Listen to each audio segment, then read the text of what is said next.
我是没有参与那个党务工作了。那怎么唐或去找什么叶庆元，其实我不了解。那到底唐湘龙当然那个对他的评语啊2极嘛。很多深蓝人很喜欢他嘛，那很多就所谓讲的什么绿的就不喜欢他嘛。那到底喜欢他的比较多呢，还是说不喜欢他的比较多？那这个应该没有去做过民调吧？只是说，哎，像网络一出来就说，哎呀，好像他是一个只要讲一句话就会激怒人家的人，这也只不过是一些人讲的话而已嘛。那我就觉得说，现在都评论都太早了啦，他都还没做嘛，你让他做几个月看看嘛，对不对？我是觉得有时候我们的评论东西就说，人家都还没有做，对啊，你就给他唱衰，除非是他以前有很什么重大过错，还说他以前有什么很奇奇怪怪的事情发生，那只要没有的话，那当然那个就让他做嘛。不过我是认为啦，就说其实朱主席他也一再提倡说，那个国民党要让人家有耳目一新的感觉啦。其实不需要找唐湘龙嘛，他可以找黄光芹也可以呀，就找一些比较。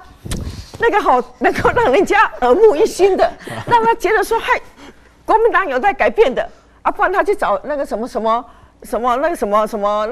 金啊，什么都可以啊，对不对？就找，我就找越讨厌我的人，我就越把他找来。假如是我的话，假如我是主席的话，我会反向操作了去找一个以前经常在骂我们的人，他就知道我们那个哪个地方有问题，那个问题出在哪里？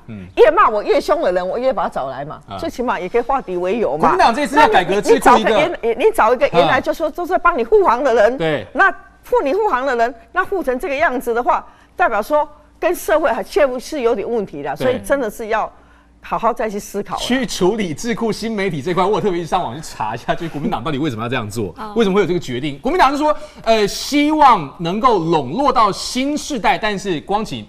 基本上这个人事讯息一出来，我没有添油加醋，这真的是网络上网友讲的，他说国民党疯了，这就是网友真实的反应，年轻世代啊。其实他不是放在我们想的传统媒体，他现在是把它放在智库里面分组是媒体，然后但是他负责是婉君。对。那唐湘龙第一个他不是这个婉君的专长第二个他是婉君的毒药，对不对？就是。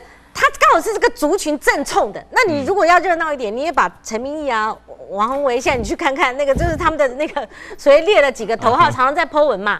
所以在这种情况下，哪壶不开提哪壶，你怎么会下一个毒药呢？是颗药没错啊，但是不是一个毒药。所以我真的是讨卡派气哦，讨卡就派气呀就是国民党真的不是说你们郝龙斌你自己跟这个唐湘龙是哥们，你们自己人看自己，我们讲说王八看绿豆啦但是他们是所谓自己人看自己人，觉得好英俊、好帅啊、好强好懂媒体啊。可是你真的蓝营就已经是铁票了嘛？如果是喜欢唐湘龙的，他就是铁票了嘛。你应该是跨剧嘛，跨剧是找一个真懂的，而且真的是能够拉婉君、拉这个你们国民党拿不到的这个票。第三个，唐湘龙为什么叫龙吗？53年次属龙的大我1岁吗？我们也有50几岁啦。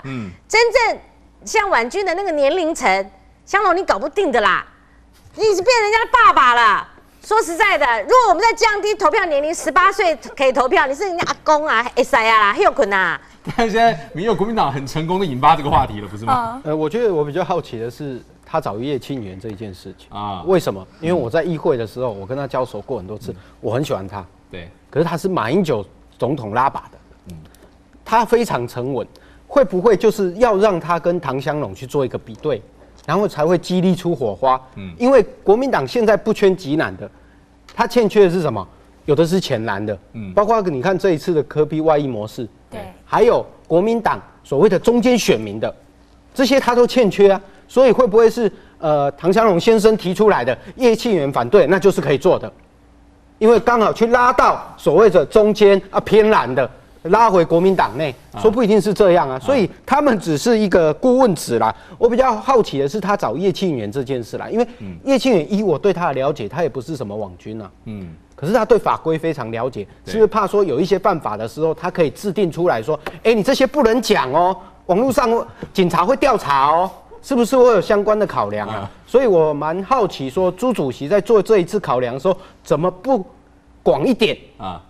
干脆去找王炳忠这些比较新党的人士，干脆进来啊，因为你都要拉扯这些人了。王炳忠还比较，所以说国民党到底该如何透过网军的这一块来拉到所谓的中间选民嘛？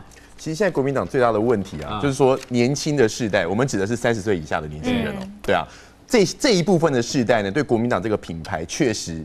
国民党这个品牌的吸引力是非常不好的，对啊，那因为整个不论是从受教育的一路这样上来也好，对不对？因为经历了这个2020年到2008年这样的一个状况，那不论是你从小所接受的教育，以及到你从网络上所吸收到的讯息，都是对国民党不利的嘛。所以换句话说呢，不论是主动的或被动的。